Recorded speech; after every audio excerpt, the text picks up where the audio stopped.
Donc là, ce soir, moi, je vais vous parler des moments de caméra. Et donc, l'objectif, c'est de dynamiser nos films. Parce que jusqu'à présent, quand vous avez fait le niveau 1 de vidéo, on vous a demandé de ne faire que des plans fixes sur chaque sujet et de mettre des angles de prise de vue différents. Et maintenant que vous avez commencé à faire du plan fixe, on va vous changer votre méthode et vous amener vers une technologie un peu différente, un peu plus compliquée. L'objectif, c'est de filmer ce poisson. Donc, quand on va se trouver ici, on est au même niveau que le poisson. Donc, on va filmer, par exemple, le poisson entier. Si on se met d'en haut, ça veut dire qu'on fait une, une prise de vue en plongée. Comme ça, on a tous les mêmes termes qu'on utilise. Et ce que je disais tout à l'heure, c'est que si on filme en plongée, on va avoir tendance à écraser notre sujet. L'idéal, c'est de faire des images en contre-plongée, c'est-à-dire du bas vers le haut, pour récupérer la lumière du soleil qui est en haut à droite.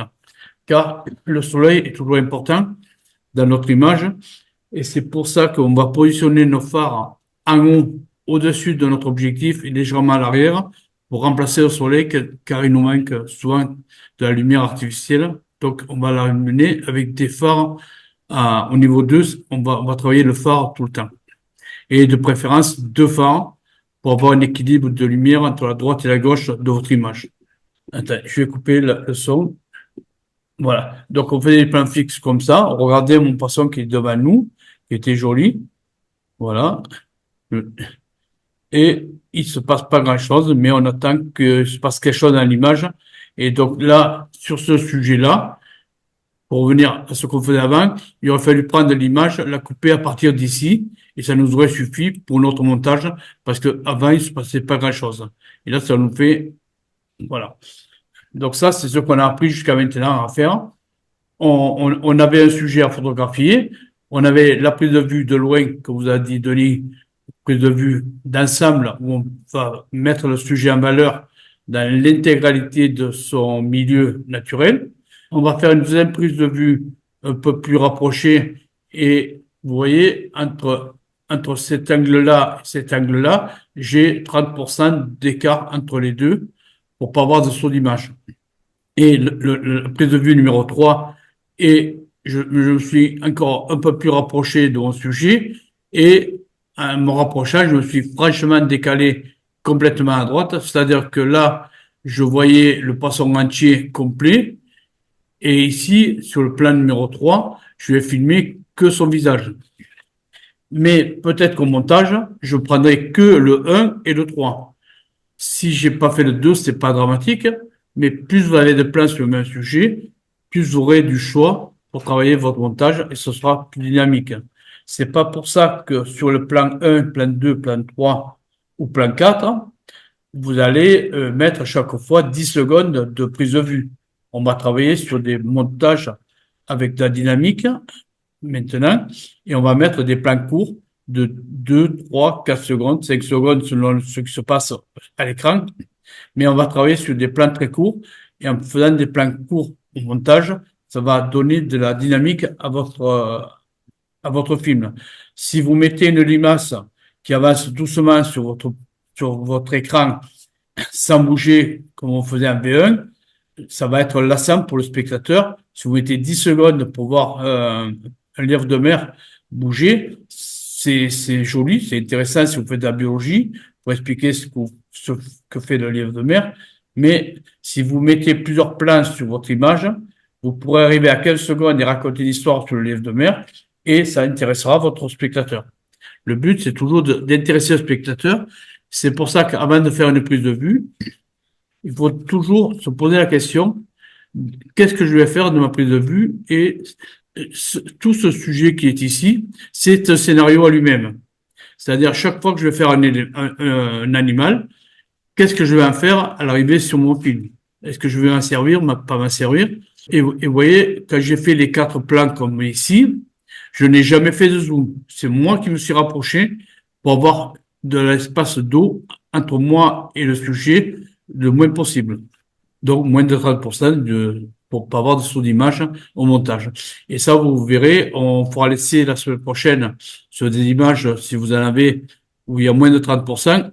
Donc, on pourra laisser sur votre montage pour voir ce que ça pourra faire. Le champ, le contre-champ, c'est ce que vous avez expliqué Denis tout à l'heure, je vais pas y revenir dessus. Voilà. Donc, c'est exactement la même chose. Vous avez la ligne d'horizon où vous avez les deux personnages. Quand on a deux personnes qui se parlent face à face, Dialogue. un dialogue, et on va mettre deux caméras de chaque côté et complètement à l'opposé et inclinées et pas tout à fait les mêmes angles de hauteur pour avoir de la dynamique. Voilà une autre façon. Et si, par exemple, je mettais la caméra à l'arrière, comme a dit Denis tout à l'heure, mais le spectateur ne comprendra pas ce qui se passe. Quand vous regardez un match de foot à la télévision, toutes les caméras sont du même côté pour savoir de quel côté le ballon va jouer pour mettre le but. Si vous avez une caméra qui est de l'autre côté du terrain, vous savez pas si c'est les bleus ou les rouges qui jouent, de quel côté vont mettre le but. Donc, en vidéo sous-marine, c'est exactement le même principe. Il faut respecter cette ligne de 180 degrés. Au lieu de faire un grand discours, je vous ai fait une image de travelling avant.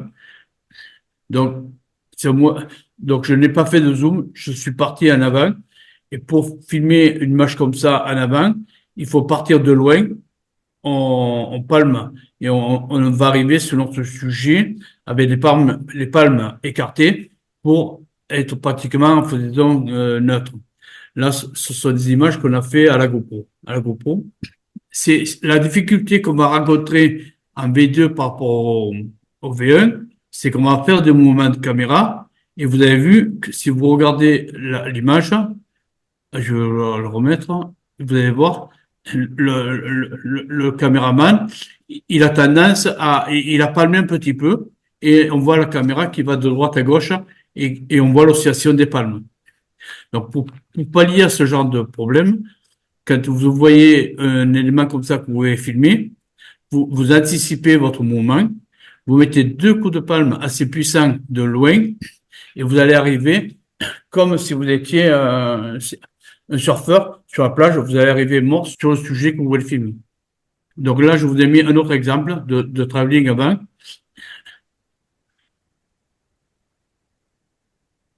Alors ça c'est à Port da Selva.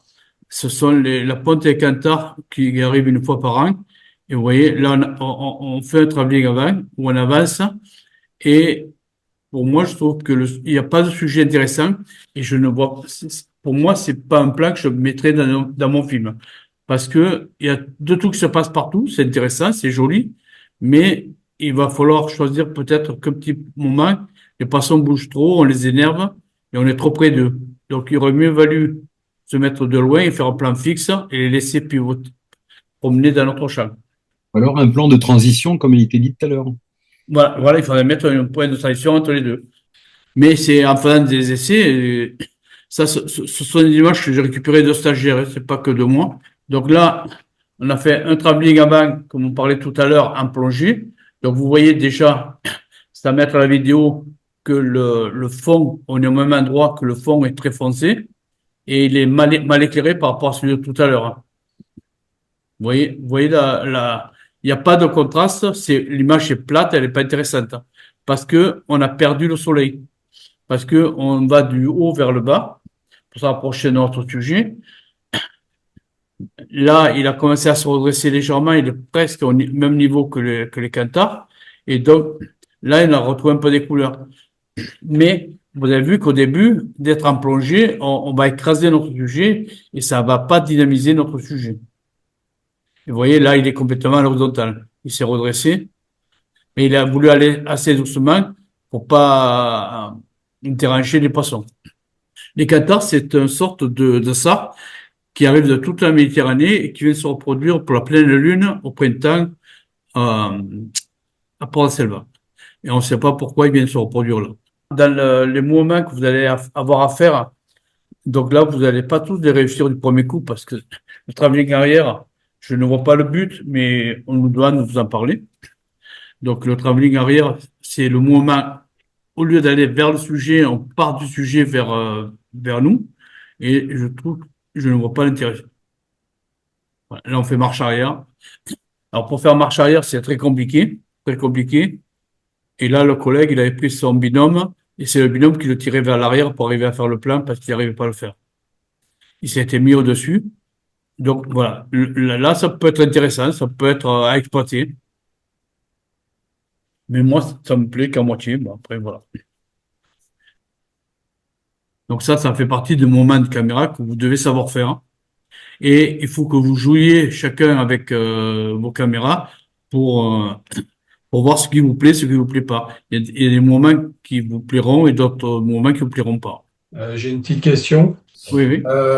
Quand tu fais des mouvements de ce style-là, t'as pas des problèmes d'autofocus ou de réglage? Si on a des problèmes d'autofocus, il faut bloquer l'autofocus et il faut se mettre en balance blanc. Si on se met en balance blanc fixe, on risque d'avoir des changements de couleur. Et si on se met en balance blanc automatique, on va avoir des changements de couleur très variables. Donc, il vaut mieux avoir une balance blanc fixe par rapport à votre qualité de phare. Donc, si vous avez des phares à 5000 Kelvin, 4005, 5000 Kelvin, vous mettez légèrement en dessous pour avoir des couleurs un peu plus chaudes, plus rehaussées. Ce que vous pouvez faire, c'est les ISO. Il y a des ISO auto ou un ISO manuel. C'est au choix de chacun. Mais je pense que d'avoir des ISO fixes, c'est beaucoup mieux. On a, euh, on a une qualité d'image plus régulière. Et comme ça, on a moins de pompage à ça. Et dans votre caméra, vous avez aussi dans vos pré-réglages, vous pouvez régler soit sur un point fixe, soit sur plusieurs points, soit quand vous faites la netteté avec votre demi-bouton pour les photographes, vous avez le colorimateur, je crois que ça s'appelle. Collimateur. Ouais, pour régler le point de netteté. Mais il faut faire des essais chacun. Fait d'un boîtier à l'autre, ça va varier très facilement. Il n'y a pas de véritable conseil là-dessus. Il y a une proposition de Kat qui nous dit qu'on peut peut-être faire un travelling avant et l'inverser au montage pour avoir un beau travelling arrière. Oui, Oui, on pose pas de oui, tout. oui. En post-prod, ça marche, hein, sauf si tu es un poisson ou un plongeur. Ah, et ça, c'est clair. Si tu mets un plongeur ou un poisson qui passe sur l'écran, il va faire marche arrière. Et souvent, quand on monte, des fois, on voit pas le poisson qui fait marche arrière. Et moi, ça m'arrive de prendre cette image-là, l'inverser, de la mettre à 180 degrés pour avoir le tombant du bon côté ou l'angle du tombant qui soit positif au lieu d'être négatif. Mais il faut faire attention de respecter les poissons qui vont à marche avant et marche arrière. Là, il y avait que des gorgones, c'est pas trop gênant. Là, c'était jouable. Mais voilà, on peut le faire, hein, on peut le faire. Après, en post-production, on peut aussi faire du zoom arrière en post-production. Sauf que du zoom arrière en post-production, c'est dégrader notre image aussi, comme on disait tout à l'heure. Chaque fois qu'on va faire du zoom dans une image, on va dégrader notre image. Mais ça, je vous en parlerai la semaine prochaine. Mais il faut pas trop, si on fait du zoom, faut pas faire trop puissant. Et si on fait, là, ce qu'on aurait pu faire, c'est que, par exemple, dans cette image-là, pour prendre ce qui m'a fait, moi, j'aurais pris de là, voilà. Vous voyez, on est ici, et là, on fait ça.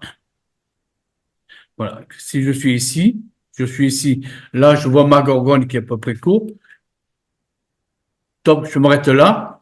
Et après, mon plan d'après, je vais faire un gros plan sur la gorgone pour voir les polypes et des trucs comme ça. Voilà. Là, ça peut être intéressant dans ce cas-là. Mais on s'en sert rarement et des plans difficiles à réaliser.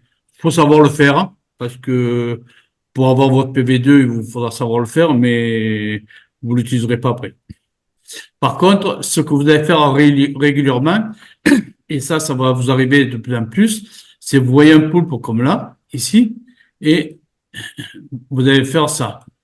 Ça, c'est intéressant de filmer la scène complète parce qu'on va essayer de se positionner vers là où se trouve notre poulpe et on va faire des coupures ou au début ou à la fin, on va pouvoir couper là où ça nous intéressera. Et là, après, j'essaie de me caler et pouvoir filmer le poulpe où je bouge. Donc, quand je bouge, c'est pas intéressant.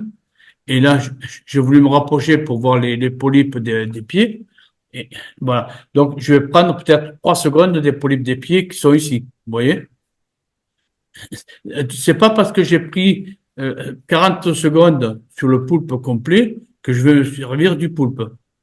Et là, vous voyez, le stagiaire, il a fait du zoom, il a zoomé pour se rapprocher je vais vous le remettre. Là, il s'approche, il va tourner autour du sujet parce que il voit que le poulpe, ça va vers la gauche. Donc, il essaie de se rapprocher, d'être le plus près possible parce qu'il ne l'avait pas vu. Il y a une scène qui va se trouver intéressante. Mais si, là, il restait là, sans bouger, il pourrait voir tout ce qui se passe sur la scène et sans le déranger. Là, en s'approchant de lui, le poulpe, ça va l'énerver et il va partir. Et voilà. Donc là, on va pouvoir se servir, par exemple, que des mouvements des bras. Et on pourra parler que cette sorte de poulpe-là a deux rangées de tentacules. Toujours penser de qu'est-ce que je vais pouvoir faire de mon... Donc ça, c'est au moment de rotation. Vous avez vu, je suis parti de la droite vers la gauche. Et un autre plan qui est difficile à faire, quand tout à l'heure on parlait de la colorimétrie, c'est de plan où on va se trouver en bas dans l'herbier. Ça, c'est un plan qui a été tourné à Saint-Cyr avec Jacques. Et donc là, on était ici, et on a voulu dynamiser, sauf que notre image part du vert, elle va être très blanc, et la colorimétrie change, et c'est pas, voilà. Et donc là, on a le plongeur qui va passer devant nous, et ça va nous suffire. Vous avez vu l'histoire qu'il a voulu raconter?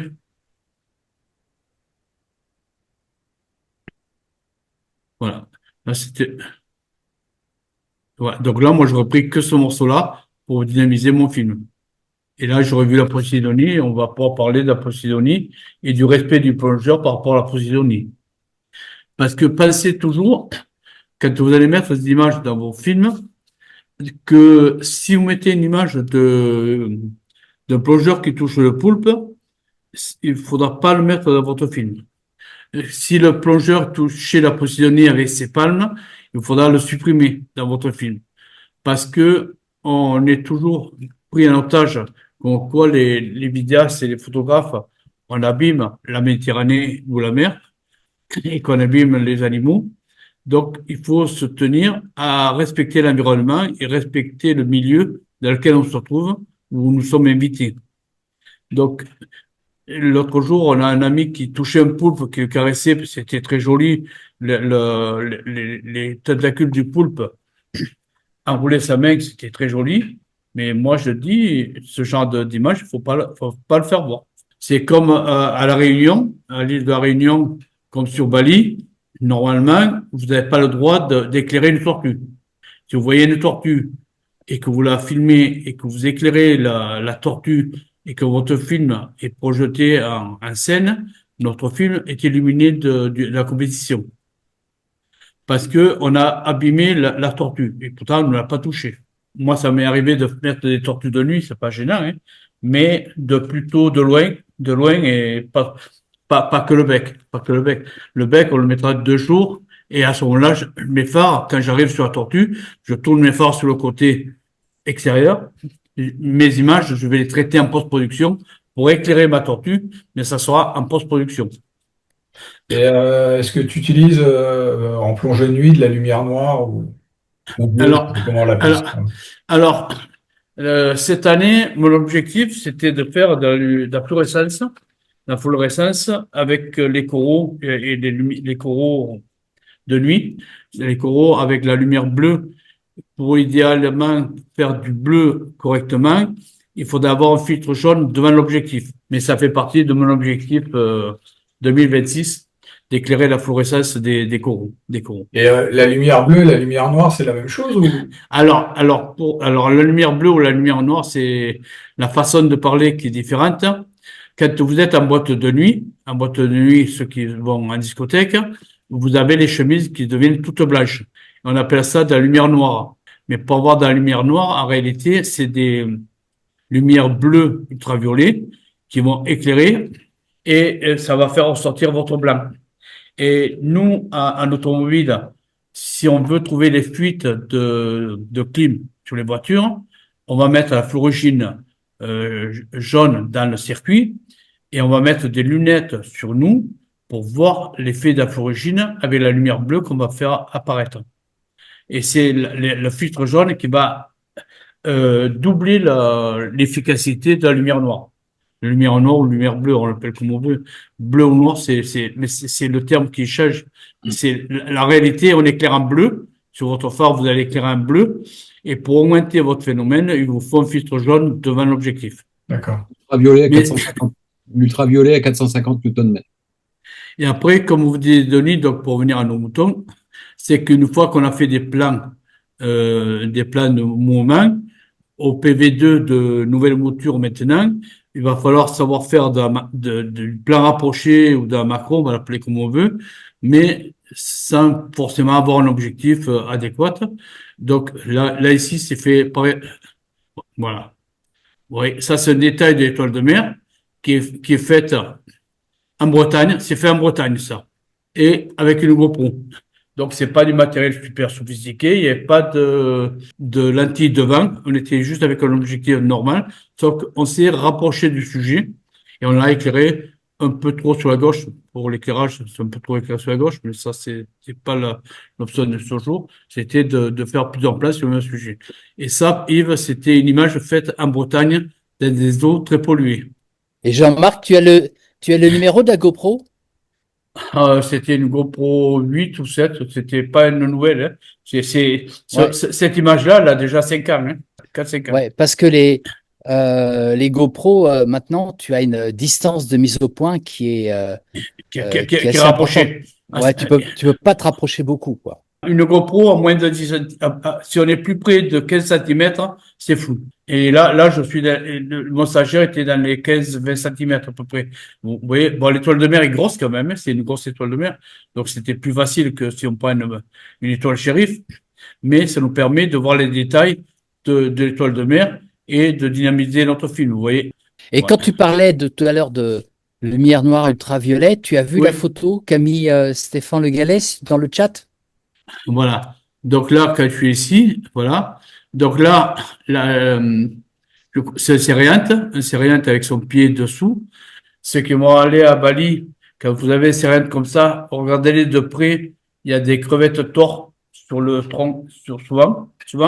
Mais avec la fluorescence, pour parler de la fluorescence qu'on voit, là, la fluorescence, on la voit sur ici, qui va apparaître ici, sur le tour, parce que la lumière, l'ultraviolet bleu va faire ressortir cette couleur. Et je pense qu'il a, il devait avoir un filtre jaune aussi avec lui, Stéphane. Oui, oui, c'est obligé. Après, la fluorescence, c'est l'excitation des protéines. C'est ça, c'est excitation. Quand on éclaire et qu'on a un filtre orange aux UV, on a Oui. cette excitation. Alors, ça répond pas sur tout, hein, mais on a cette excitation avec des couleurs qui vont apparaître fluorescentes. Par contre, dès qu'on éteint, ça s'arrête. Ça continue pas. C'est pas comme une montre qu'on va éclairer qui va rester ou un manomètre ou quoi. Ouais, Ça voilà. s'arrête dès qu'on éteint la lumière. Dès qu'on était à la lumière, on verra plus ce halo de couleurs qui se trouve ici. Tout à fait. Voilà. Et sur Et donc là, techniquement, la photo, tu l'as pris comment? Tu as éclairé avec une lumière noire et puis tu as pris la photo? Oui, j'ai des filtres, j'ai des phares qui font de l'UV aussi, de l'ultraviolet. oui. Sur ton objectif, tu mets ton hublot plan, tu visses un filtre orange.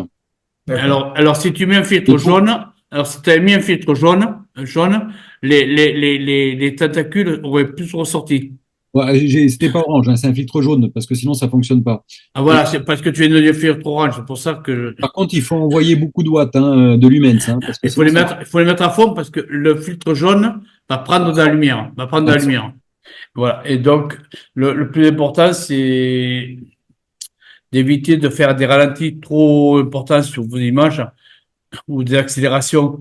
Si vous prenez, par exemple, tout à l'heure, les SAR Cantar qu'on a fait, si on les accélère, ça fait pas naturel dans votre image. Je vous ferai voir qu'on fait les ralentis ou les accélérés la semaine prochaine, mais à jouer avec parcimonie.